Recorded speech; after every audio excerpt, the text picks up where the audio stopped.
You guys ready to watch some Dragon Ball Z?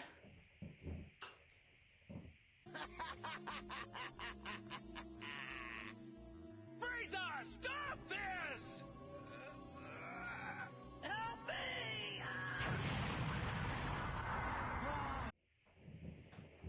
Oh, look at Frieza go!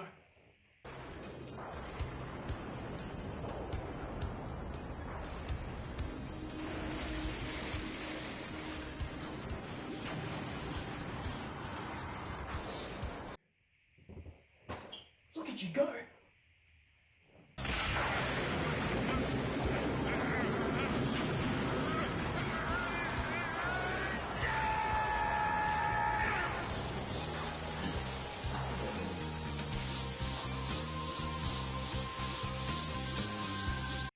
Oh my god, look at you go Super Saiyan Goku!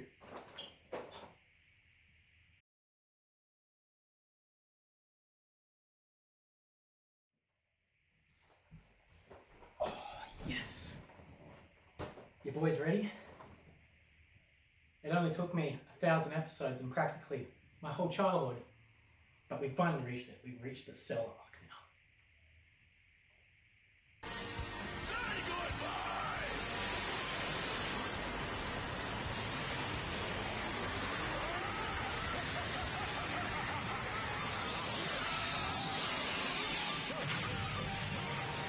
Wait, look at you go, Gohan. Look!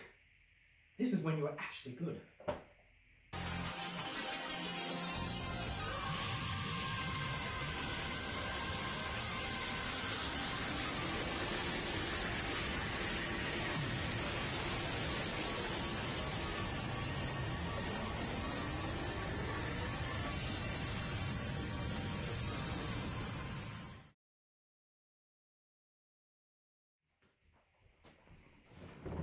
Finally, boys, we finally made it to the Buu Saga.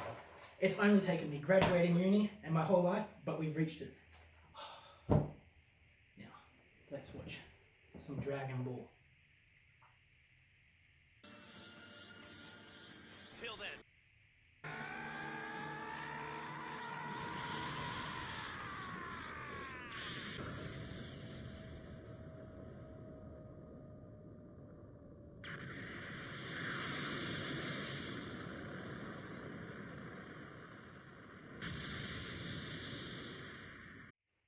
Oh,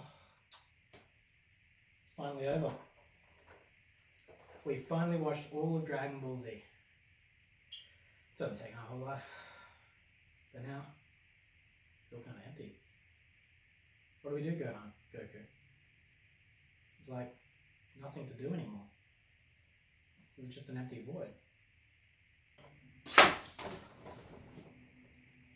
What?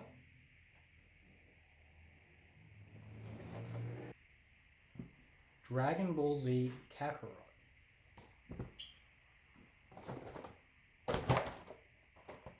This is the answer we're looking for. Hey guys, sorry for that cringy intro, but welcome to the first ever review on this channel, and I thought of nothing better than starting it off by reviewing my favourite series of all time, Dragon Ball Z. Now, Dragon Ball Z Kakarot, like you guessed, is a Dragon Ball Z game set during the Z Saga, obviously, where you follow the story of Gohan, Goku, and others through their journey. You'll go through the entire series of the Z Saga, fighting off enemies like Frieza, Cell, Majin Buu, you know the gist of it. Now, let me get this out of the way though. Although it is called Dragon Ball Z Kakarot, in this game you end up playing as a multitude of characters from the DBZ universe, which I honestly loved and it added a lot of life to this game. It allows you to explore a little bit more of what these characters were thinking during certain scenes or challenges throughout the series. What this does is it gives this game an extra layer of flavour, which spices up the DBZ universe we already know and love. And you end up playing as Gohan more than Goku than anything throughout this journey. Which, if I have to be honest, I prefer Gohan over everyone in the story. He's my favourite character, so come at me Vegeta and Goku fanboys if you want. Now, although there are some faults with this game, which I will be discussing later on in the video, I just want to point out some of the positives first, because this game does deserve credit where credit is due. What DBZ Kakarot does best is add additional cutscenes to help fill in some of the missing links from the DBZ universe. You'll see more of Launch and what she's up to in this game, what Goku was doing before he took Gohan to meet Master Roshi for the first time, And there's also a lot more than just those two, but however, for spoilers, I won't be including or talking about them, and it's best if you experience them firsthand. But it's moments like these where I couldn't help but smile and laugh a bit after seeing what happened in the scenes. Hell, they even made an entire filler episode from the original Dragon Ball Z in this game canon. Hell, even seeing Launch coming back and chasing Tien around was something I was not expecting during this game. And honestly, it was a bit sad. She got killed off pretty much after Dragon Ball, like the original anime and manga. So seeing her come back was a lot of fun. Another great aspect of DBZ Kakarot, and probably its most defining factor, is its combat. I mean, it's Dragon Ball, what are you expecting here? If you're someone who loves fast-paced action fighting, then you have a lot of fun throwing out Kamehamehas or big bang attacks from Vegeta. And it's moments like these where you're throwing out abilities one after another and using skills to beat the living shit out of Frieza that makes this game beautiful. Hell, there were moments where I got so hyped up in this game fighting some of these bosses such as Frieza, where you're just throwing out abilities, struggling, looking at your life, slowly depleting, and you just managed to beat him by a hair's breadth. This game also does offer a fairly decent challenge at times, mainly with the primary boss battles, you know, Vegeta, Frieza, Cell, and Majin Buu. You'll find yourself sometimes struggling against them and having to change your tactics from just like rushing in, going in head first, to maybe being more strategic about it using fairly long-range beam attacks or something along those lines. Ignoring boss throws, you shouldn't have too much of a problem taking on the side enemies except for the higher tier level ones, since most of the time you can just plow right through them. However, it should be noted that the camera work in this game can get very messy at times. With so much happening at once, I often found myself saying, what the actual fuck did I just do in that fight, because the camera was all over the place. Foliage, walls, or simply the ground would impair my view, and I'd have no idea what the hell was going on, and sometimes the whole fight would turn into a massive clusterfuck. Now, this doesn't make the game unplayable, because most of the time you can usually tell what's happening, but I'm just telling you for reference that the camera work could use improvement a lot, and there are some scenes that it just spazzes out, and you're just like, what the fuck? Also, another note I should mention is there is a choice between the English and the Japanese voice, depending on what your tastes are. For me, I personally do prefer Goku's voice in English, that's what I grew up with, so that was a real nice thing to have, and it honestly was expected. I was expecting it to have this, so I'm glad it is there. And it just made the overall game feel nice to have that choice, even though I didn't really switch to the Japanese at all, but it's just nice to be there. This game also has a diverse and intriguing character leveling up skill tree, with it being split into two sections, if you will. You have the community board, which is for overall buffs, and you have individual character skill trees. The community board is more or less adding these Z tokens, which you will collect throughout the game, and putting them into place, and the way you do the combinations or sort them out, depending on how you do it, will give different buffs and bonuses. It also does add quite a bit more depth to this game because it allows you to mix and match what you think is best. However, I am sure someone out there has probably figured out the most optimal path for it. However, it was nice for me to just go around and mess around and see what fit for me. The other half of this game is pretty much the individual leveling skill tree. This is where you take your character and you unlock new abilities, skills, or extra buffs to further enhance the character you're playing as, such as being Goku and unlocking the next level of Kamehameha. You also use Z-Orbs, which you'll collect throughout the world, to level up your character. Sort of similar to how Dragon Ball Legends, the mobile game, did it, if you've ever played that. You'll also have a multitude of side activities to play or explore, such as fishing, cooking, I mean it is a Dragon Ball Z game, side quests. I'm putting side quests in quotations right now, and I will explain later why. And there's also gathering Z-Orbs as you fly around the world. However, these Z-Orbs that you can find around the world, you'll soon quickly realize you get more than enough of these orbs just by doing the main quests or even side quests. Or hell, even just summoning Shenron, which you can do in this game. Pretty much you can just summon him to grant you as much Z-Orbs as you want, which sort of make collecting Z-Orbs by going around the world pointless, as it's very mundane and a lot more difficult than just doing main quests. And if you're the type of person who thinks you can cheese the game by grinding early to get as much Z-Orbs as possible to unlock these powerful abilities, you can't really do that since this game is following the Z storyline, so like you're not going to be able to get Super Saiyan 3 before fighting Majin Buu, so you can't just cheese Frieza with Super Saiyan 3, if you understand. They also have these training regiments throughout the game, which you can level up characters, but they are restricted until you unlock certain skills via the story. So you can't just go and grind, like I said, Super Saiyan 3 from the beginning. which it makes complete sense. You don't want to go breaking the game.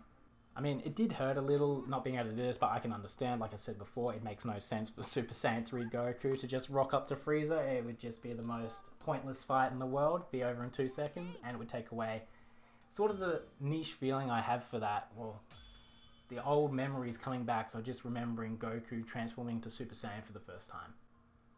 Now, while this game does feel great to play, I have to be honest to myself and point out some of the features in this game are by far not perfect. And once again, this is my own opinion, so if you do disagree, tell me in the comments why. However, fundamentally, this game has 2 major flaws, if you will, being the first one being the side quests, and the second one being the open world, to me personally.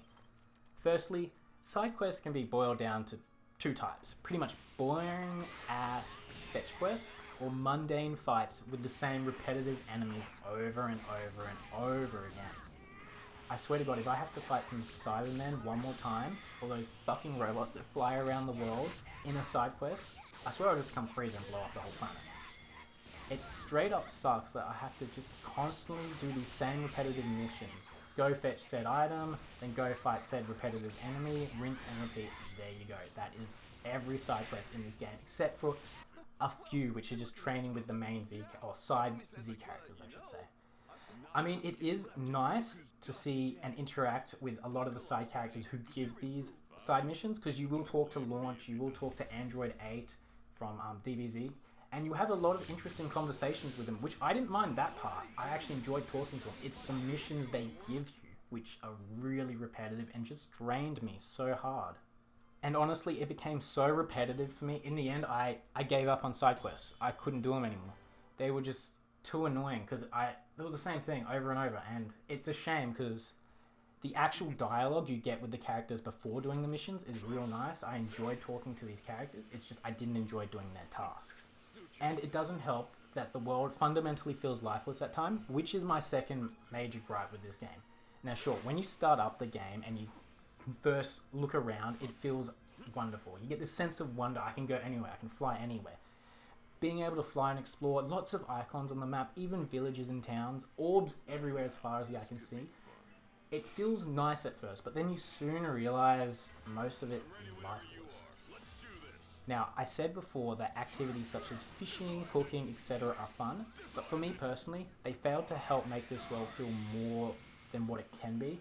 Because more than not, you'll just be flying around from one quest marker to another, ignoring most of what's happening under you.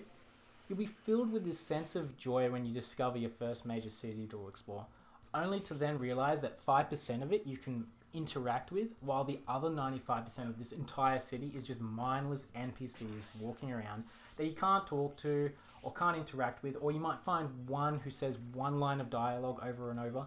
Also, most of the buildings in this game are uninteractable. You can't do anything with them, and it makes these cities boring and lifeless, because you have a look at them, you go there for the first time, and then you soon realize, besides the 5% I talked about, which is the little shop area, the rest of it's just, you can't do anything. And it takes the joy out of exploring these cities. The rest of the world as well felt the same at times. You'll fly around some more, just like how people flew around in Anthem, but besides shooting at the occasional dinosaur with some really weird mechanics, and the occasional side mission marker, you'll just pass by. Also, breaking the world down further, it's split into a large amount of segments, maybe 13 or 14, where you can freely fly around these individual segments and explore them, where you have missions to do, etc, etc. However, another annoying part of this game is, due to having so many segments and having so many missions in different segments, most of the time you'll be in loading screens, going from section to section to section with a loading screen in between. And it's not funny. Now, they're not terribly long like Anthem, the infamous Anthem's loading screens. However, it does build up after a while, where you're in one section, then suddenly you got to go to another loading screen, and then you got to come back, and then loading screen, and you got to go back to the other one, loading screen. You do this quite a lot, especially in side missions, and it does get fucking annoying. I will say, however, that the overall world of DBZ was aesthetically pleasing to look at. it was real nice to see where things were in perspective to other things. Like, for example, it was really nice to see where Goku's house was in perspective to, say, Bulma's house, into perspective of like where Piccolo trained Gohan. It was nice to see all these things laid out. So it felt like it was more, that gave it a bit more life. Anyway, I don't want to harp on too much about the open world because most of it was a bit of a letdown for me personally. But moving on anyway, performance-wise, besides some late game fights with mainly Super Saiyan 3 Goku, frame rate was fairly stable for me and my game was fairly optimized as I never had a single crash. However, I did come across a few bugs, texture glitches, etc. in this game, but they weren't annoying, to be honest. They're more funny than anything. I was like just seeing, like, I don't know, Gohan or Goku fly through a wall under the ground. It was just, I don't know, it was kind of beautiful. Finally guys, before I give my rating, I know I did point out two major problems I had with the game, but overall, if you're someone who loves Dragon Ball Z, I highly recommend you do pick up this game. Not for the exploration, but mainly for the extra story content they've included in the main quest. Also, if you have never seen Dragon Ball Z before, I do highly suggest you watch it. As I said before, this is streamlined and they do cut out a lot of things, such as Goku training with Bubbles and Gregory, Vegeta obliterating the punching machine during the World Tournament. It's just moments like this they cut out, and it does hurt a little to see these missing. However, it is understandable that they have to streamline this game as much as possible to include extra story content. So if you are busy and cannot watch the entire Dragon Ball Z anime, which is understandable because it is probably 100 plus hours long, this game is definitely an alternative you can use because it takes up to about 20 to 30 hours to complete, which is a lot shorter than DBZ. So for my final score, I'm going to give this game a 7 out of 10. If someone wants to argue an 8 out of 10, I could see that. However, for me, the repetitive nature of the side quest missions, and the fact that besides the side quests and some activities, most locations on the map you went to felt like they were just props put there to please you as you fly over them. Sort of like when you're going on like a Sunday drive, you know, you're going down the highway and you're looking at stuff in the distance. It looks nice, but if you were to go over there, it'd just be nothing. There wouldn't be anything to do there. So, playing as the Z characters, the extra content found, and ignoring the actual missions of the side quests and just focusing on the talking aspect of it, make this game a great pickup for anyone into DBZ. If you're looking for something DBZ related, this is the game for you, as I'm more than certain it was made for fans more than newcomers to the DBZ, with so many callbacks as well to characters that I thought I'd never see again. Anyway guys, what did you think? Did you disagree, agree? Just leave it down in the comments so I can read about it. It's always good to have a discussion. Anyway, thanks guys, and goodbye.